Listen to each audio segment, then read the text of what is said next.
कुछ ही महीनों में आपको ब्यूरोक्रेसी में आए हुए 10 वर्ष पूरे हो जाएंगे। तो आपका आपके हिसाब से अगर आपको ब्यूरोक्रेसी की कोई एक अच्छी बात बतानी है और एक कोई खराब बात, तो क्या होगी?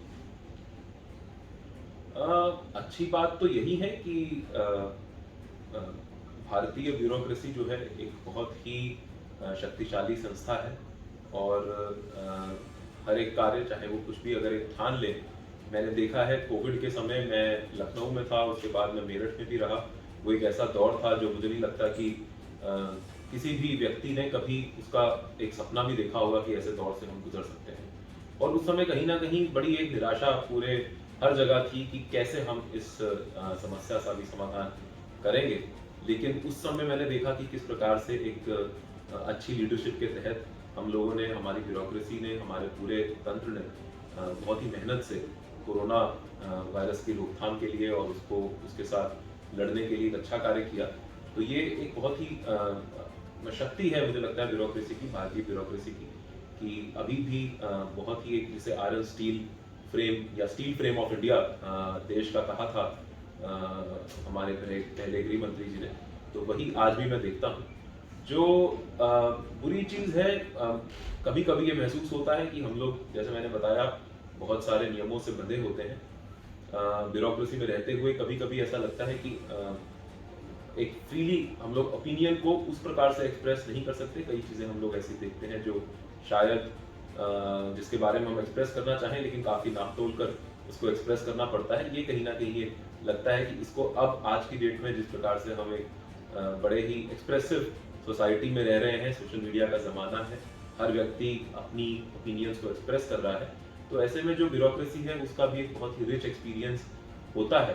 तो मुझे लगता है और फ्रीली अगर हम एक्सप्रेस करें तो उससे कुछ अच्छे ही परिणाम निकल सकते हैं। सर, लोगों का छोटी मोटी सरकारी नौकरी में हो जाता है तो उनको कहते हैं कि उनका जीवन एकदम सेटल हो गया। आप तो भारत की सबसे सर्वश्रेष्ठ नौकरियों में से एक आईएएस की नौकरी कर रहे हैं, तो आपसे अच्छा इसका कोई जवाब नहीं दे सकता कि एज ए जिलाधिकारी आप इस जिले के मालिक हैं, आपके पास सब कुछ है, पर ऐसी कौन सी वो चीज है जो एज ए जिलाधिकारी या एज आईएएस होने की वजह से आप नहीं कर सकते? अब नहीं, जिले के मालिक नहीं है, ये मैं इस टर्म को नहीं एक्सेप्ट करता हूँ।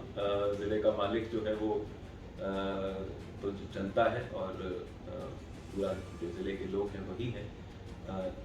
लेकिन हाँ, आईएएस बनने के उपरांत मुझे लगता है कि एक चीज़ जिसकी कमी सबसे ज़्यादा खलती है वो कहीं ना कहीं समय है। चाहे वो समय प्रोफेशनली हो या फिर वो अपने खुद के लिए हो, अपने परिवार के लिए हो, या जो अपने कुछ हॉबीज़ हैं। कई बार ऐसा लगता है ट्रैवलिंग का, जैसे मुझे बहुत शौक है, लेकिन अभी इससे सेवा में हम लोग फ्रीली ट्रैवल नहीं कर सकते, उतना समय नहीं होता, उतनी छुट्टियां नहीं होती। तो ये एक चीज़ है जिसकी कमी खलती है। सर, वैसे तो ये आपके हाथ में नहीं है, पर अगर आपको मौका दिया जाए तो आप इतने सारे विभागों में से कौन से विभाग को चुनना पसंद करेंगे और क्यों? देखिए, मैं पर्सनली एक विभाग को नहीं कहूँगा, लेकिन क्योंकि सभी विभाग इम्पोर्टेंट हैं कहीं ना कहीं, फिर भी दो तीन ऐसे विभाग हैं जिनसे हमेशा मेरा लगाव रहा है। पहला तो शिक्षा और स्वास्थ्य है। ये दोनों बहुत ही बेसिक रिक्वायरमेंट्स हैं किसी भी देश के विकास के लिए। वहाँ की जो जनता है उनके विकास के लिए उनकी अच्छी शिक्षा और अच्छा स्वास्थ्य, ये दोनों बहुत इंपॉर्टेंट हैं। तो ये दो एक विभाग हैं जिनमें मुझे हमेशा से काफ़ी रुचि रही है। और तीसरा मुझे ऊर्जा विभाग जो है, क्योंकि आज हम जिस पड़ाव पे हैं, हमारा देश जिस पड़ाव पे है, बड़ी तेज़ी से हम लोग तरक्की कर रहे हैं, औद्योगिकरण हो रहा है, और ऐसे में भविष्य में हमें जो पावर है उसमें सेल्फ सफिशिएंट होना और सस्टेनेबल पावर को आगे लेके जाना, ये बहुत एक बड़ी चुनौती मुझे लगता है रहने वाला है। मैं खुद भी एक इलेक्ट्रिकल इंजीनियर हूँ। कहीं ना कहीं मुझे लगता है कि टेक्निकली भी उस चीज़ का मुझे एक रुचि रही है। तो पावर सेक्टर भी एक ऐसा सेक्टर है जिसमें मैं ज़रूर कुछ ना कुछ काम करना चाहूँगा। सर, लास्ट क्वेश्चन हमारा, इतने कम संसाधनों से जो हम शो चला रहे हैं, पिछले 4 साल से ब्यूरोक्रेसी को दिखाने की कोशिश कर रहे हैं और अलग तरीके के प्रश्नों से हम लोग ब्यूरोक्रेट्स की पर्सनालिटी को दिखाने की कोशिश कर रहे हैं, तो उस शो को लेकर सर क्या फीडबैक है? नहीं, इस शो के साथ ब्रीफली पहले भी मैं लखनऊ में जब था तो आपसे जुड़ा, और बहुत ही मुझे अच्छा लगा कि एक अच्छा प्रयास है, क्योंकि कहीं ना कहीं बहुत सारा ब्यूरोक्रेसी को लेके या फिर अधिकारियों को लेके, प्रशासनिक तंत्र को लेके एक भ्रांति होती है आम जनता के मन में।